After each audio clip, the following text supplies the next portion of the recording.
Muy buenos días, hermanos. Hoy estamos miércoles 23 del mes de septiembre. Un día bastante significativo porque hoy es el día en donde la iglesia del mundo hace memoria de San Pío de Pietrelcina. ¿Quién no lo conoce? Y el que no lo conoce, a conocerlo. Un muy maravilloso santo. Como cada uno de los santos, pero en especial él, tiene que ver mucho con el mensaje que hoy nos da el Señor sobre la predicación, sobre transmitir, sobre trasplantar a Cristo a través de nuestras vidas. La predicación, pues. Hoy día el Señor va a hacer el envío de los apóstoles a la misión, dándoles autoridad para que prediquen. Pero la predicación es tanto anunciar el acontecimiento de la salvación como exhortar, como enseñar, ¿no? Las predicaciones, acordémonos, de Juan Bautista, de Pedro, de Jesús, la predicación de San Pablo, ¿no? Todas tienen un mismo mensaje, un mismo objetivo, tienen un mismo esquema. Un esquema que lo podemos ver de dos lados. Por un lado, llamar a la conversión y por otro lado, anunciar un acontecimiento.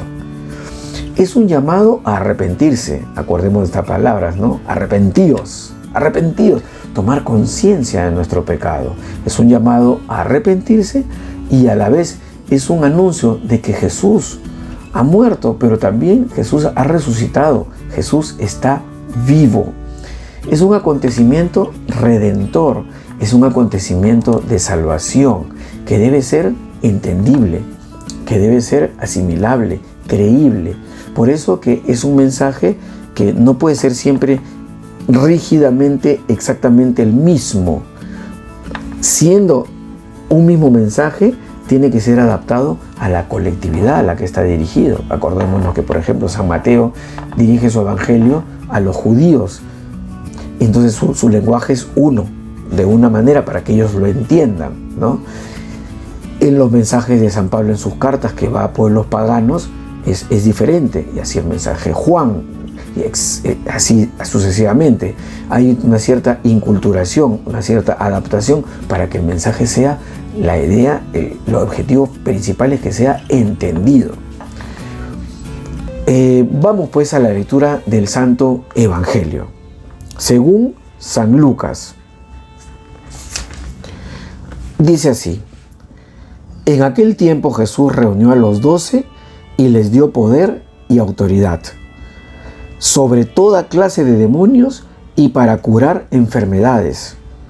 Luego los envió a proclamar el reino de Dios y a curar a los enfermos, diciéndoles: no lleven nada para el camino, ni bastón, ni alforja, ni pan, ni dinero, tampoco lleven túnica de repuesto.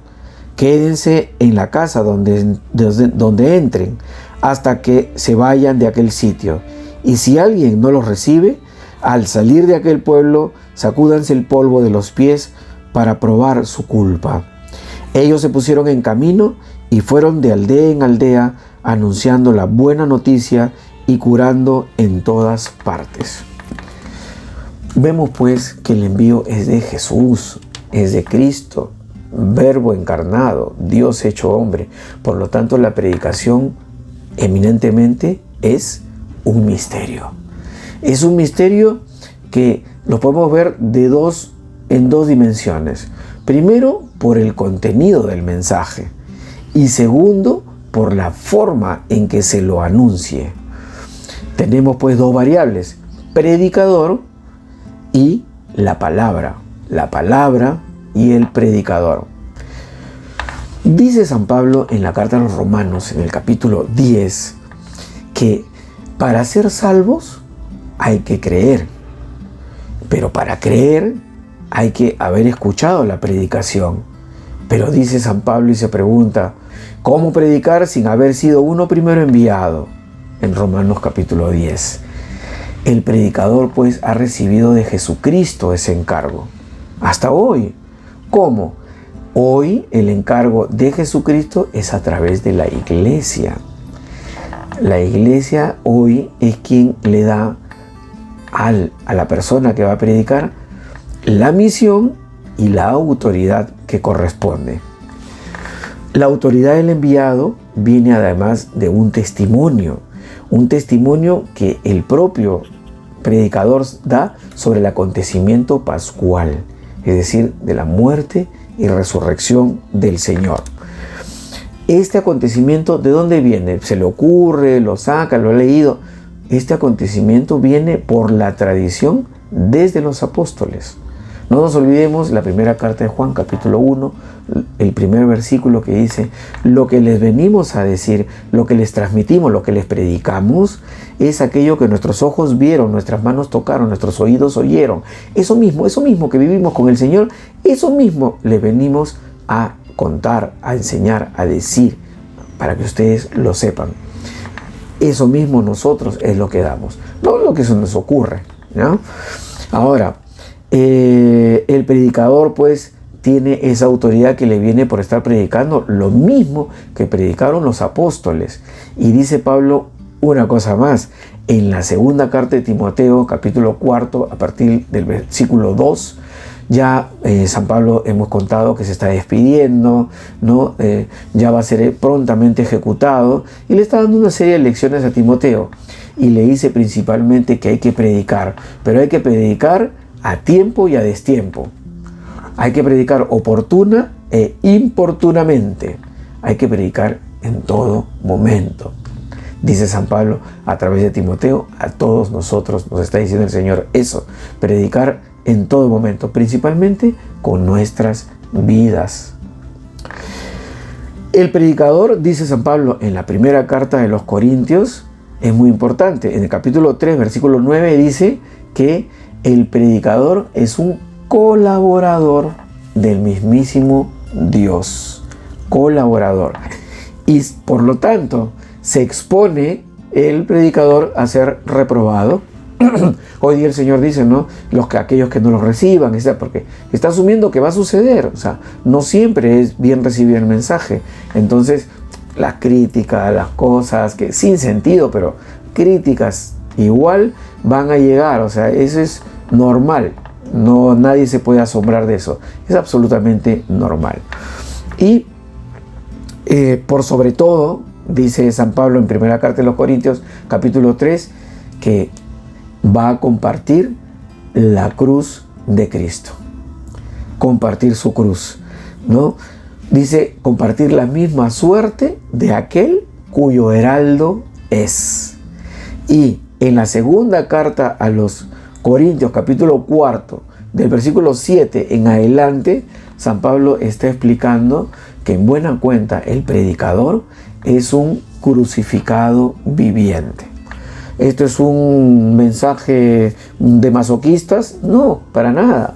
Simplemente el sufrimiento que de todas maneras ocurre en la vida, este sufrimiento por el Señor tiene sentido.